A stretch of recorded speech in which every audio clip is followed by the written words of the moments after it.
The fourth design factor is formation. So now that we've got a pasted plate that has been cured, we take that plate and build it into a battery, and now we have to form that active material.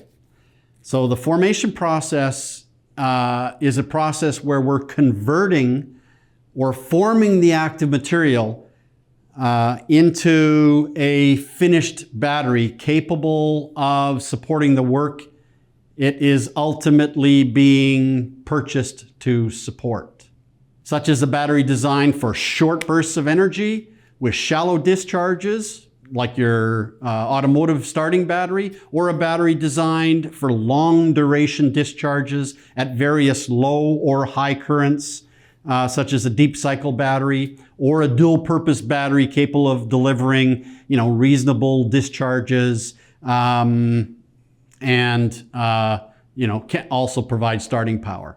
So in 1897, Pukert's law was presented by W. Pukert.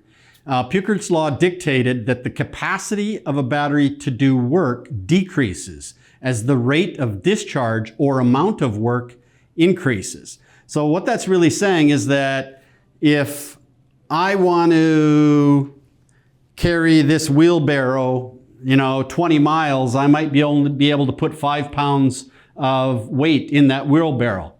But I'm probably only capable of carrying that wheelbarrow about 1 mile if I put 60 pounds of weight in that wheelbarrow. So we want to, during the formation process, build a battery that's capable of supporting the work that it is required to do. So I don't want to put a battery that can deliver you 5 amps of power over 20 hours into an application where the discharge load is 60 amps. So how we form that battery, again, ultimately dictates the ability of that battery to do any particular job that it's being purchased to do. So formation is the fourth design factor.